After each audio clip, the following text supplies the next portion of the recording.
Live from our 7 Tasmania studios, your nightly news with Peter Murphy begins now.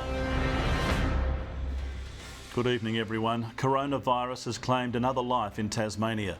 A 72-year-old man being cared for at the Mersey Community Hospital. It brings the state's death toll to 7 as a storm grows over a healthcare worker accused of lying to authorities. For the second time in 4 days, the Mersey is dealing with a coronavirus death. The latest, a 72-year-old man. Public Health hasn't confirmed if he's linked to the now infamous cluster from the North West Regional Hospital. We have an outbreak in a region at the moment. Of the 11 new cases overnight, one is drawing special attention. A worker at both Burnie's public and private hospitals who also had shifts at 3 aged care homes, but is also a liar, according to the Prime Minister. We've had someone down there not tell the truth to the contact tracers about where they've been and who they've been with. And that means that a lot of people have been put at risk in northwest Tasmania. It's forced hundreds of staff and residents to be tested at Melaleuca in East Devonport, Eliza Purton Home for the Aged in Ulverston and Coronet Park in Penguin. This is an example where some of the impacts of casualisation of the workforce might be impacting. Respect Aged Care, which runs the Ulverston and Penguin homes, says the staff member had worked there just 2 days prior to being tested.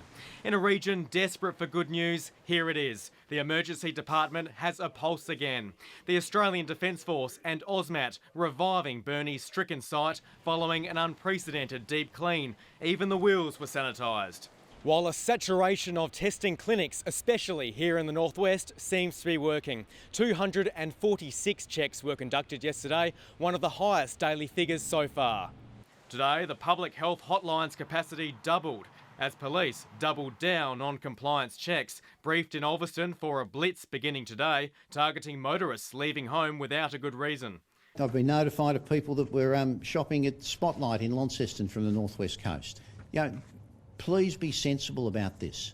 Now police have the spotlight and the coast is on notice. Tom Johnson, 7 Tasmania News. Tasmania's hospital capacity is set to be bolstered with K-Block finally opening to help in the fight against the virus. The Hobart redevelopment will bring online more space for emergency patients and negative pressure rooms.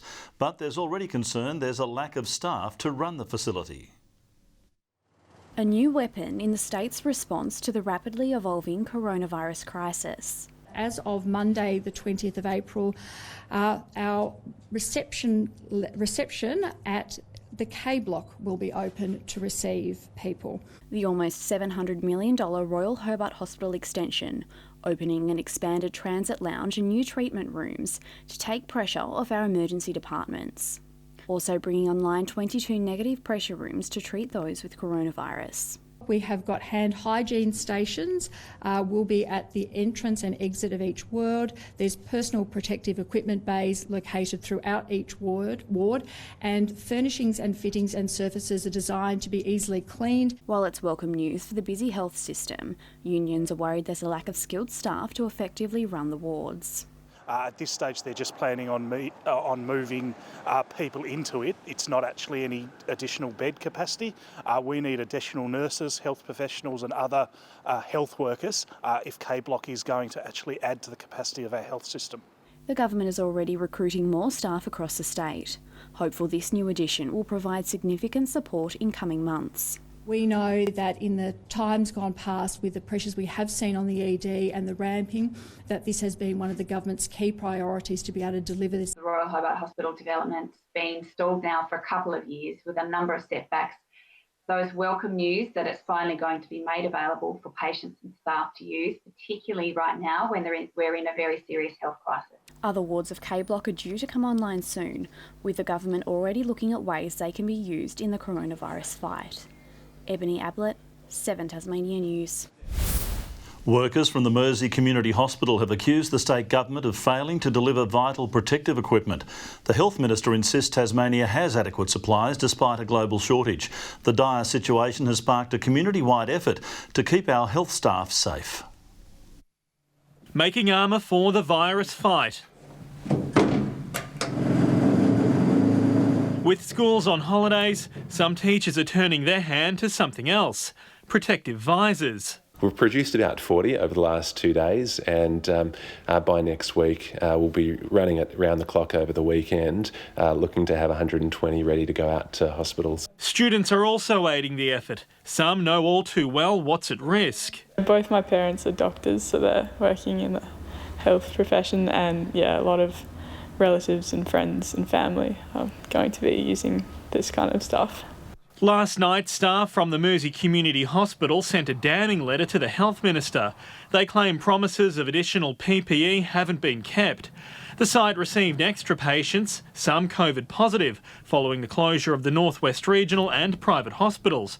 Among demands, increased staff and for the building to be classified as a COVID hot hospital. And our members are very keen to allow the Premier and the Health Minister to respond to the letter before they obviously make any of those concerns more broadly known. Many of the matters raised either have been addressed or are being addressed. However, if this number of my staff are obviously very concerned, then I've asked for this to be investigated further. This afternoon, the Nurses Union received commitments over PPE and staffing levels. Other issues are still to be resolved. The Medical Association says it's not just about supplies. What we just need to get right now is we need the infectious control specialists working with public health to ensure that we've got the guidelines correct and we've got the processes correct. People are trained in how to use the PPE. Sean McComish, 7 Tasmania News. After repeated calls for its reinstatement, the Premier has confirmed State Parliament will return earlier than expected. The resumption of Parliament was originally pushed back until August as politicians focused on the pandemic, but it's now been brought forward to deal with a number of issues. Sittings will restart at the end of the month, meeting for at least 1 day of each scheduled week and extra days when needed. MPs will still be required to abide by social distancing regulations. A new skills matching service is up and running to connect businesses with workers who've lost their jobs due to the shutdowns. The Rapid Response Program assesses the skills of workers and matches them with relevant organisations. The service will also help workers acquire any new qualifications they might need moving forward. More information can be found on the Skills Tasmania website. A personal health app developed in Tasmania has released a free coronavirus feature to help people monitor any symptoms they believe could be linked to the disease.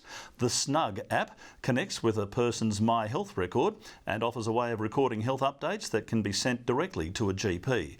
The new feature is designed to be used not only by individuals but to monitor symptoms of elderly relatives in isolation.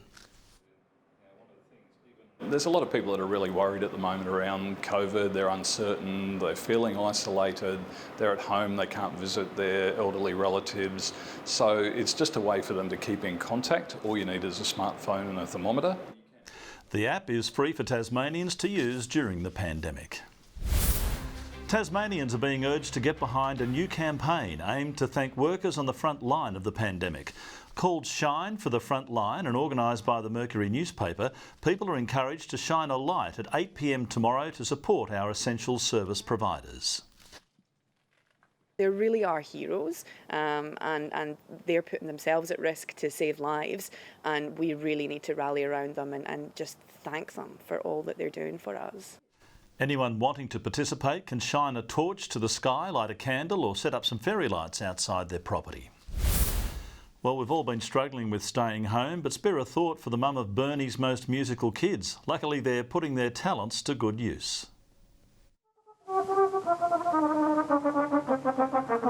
Cooped up with the Burnie Blues, isolation has meant one thing for the Matthews household: a lot more noise.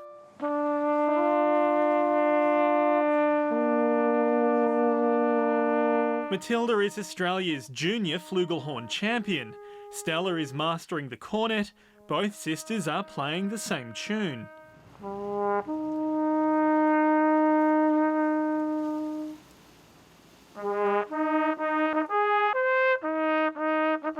On Anzac Day, they're planning to join a nationwide effort, playing in streets and driveways, making sure the dawn doesn't pass in silence. I've never done anything like it before, so getting a bit more out there and doing something like that. Matilda is no stranger to performing at services. It's a duty she takes seriously. With the last post, I think that war was horrible and that we should never go back to it, and that's kind of what I just roll with. and yeah, I kind of like make up a little story in my mind depending on the type of day and everything. Mum Megan stumbled across the Music for Mateship movement. She doesn't play, but she'll have the important job of waking the girls up when the day arrives. It'll be interesting when they've actually got to get up at 5 o'clock, how that's going to go. But I'm sure once they're out in the cold and playing, it'll all be worth it. Sean McComish, 7 Tasmania News. Good evening. A high of 16 at Launceston today, 15 across Burnie and Devonport, Hobart 14, 13 about Strawn and Ouse, Flinders Island 16, St Helens reaching 17. On the close-up, low-level cloud is across most of the state. Further out, high and middle level cloud extends across Western and Central Australia, while low cloud is seen extending across the bight to the south of WA. Tomorrow a low will pass to the southeast of Tasmania, while low pressure troughs are about the west and north of South Australia. West to south westerly winds tomorrow 20 to 30 knots, swells up to 8 metres in the west and south and up to 2 metres in the north. A gale warning is current for northern, eastern and southern Tasmanian coastal waters for west to southwesterly winds. A strong wind warning for the western coastal waters from Low Rocky Point to Stanley, the Derwent Estuary and Central Plateau lakes. And a warning to sheep graziers is current for the southeast forecast district, Midlands, East Coast and Upper Derwent Valley forecast districts. Tomorrow's forecast now, Hobart, possible showers, Medina and Oatlands a high of 11. In the north, partly cloudy about Launceston and Devonport, Lyweenie a shower or two. Burnie tomorrow, partly cloudy, showers and wind easing across Strawn and Marrawar. St Helens and Swansea, partly cloudy and Orford 14. Looking ahead to the 3-day forecast, Sunday showers about the west, far south and central areas. Monday showers extending throughout in the morning, then moving to the west, far south and northeast in the evening. And Tuesday showers about the northwest and far south. Capital cities 23 and cloudy in Perth tomorrow. Melbourne expecting a shower or two and mostly sunny in Darwin. And currently Hobart, partly cloudy and 11, Launceston, mostly cloudy and Devonport, partly cloudy and 12. That's all for weather tonight, Murph. Thanks very much, Jackie. Good job and have a nice weekend. That's all your news for now. I would like to thank you for sticking with us for your news during my time in the chair, and I hope you will join me on Monday night when we welcome our new nightly news presenter, Kim Miller, to the team. That's all from me. Have the best weekend you can possibly have at home. Good night.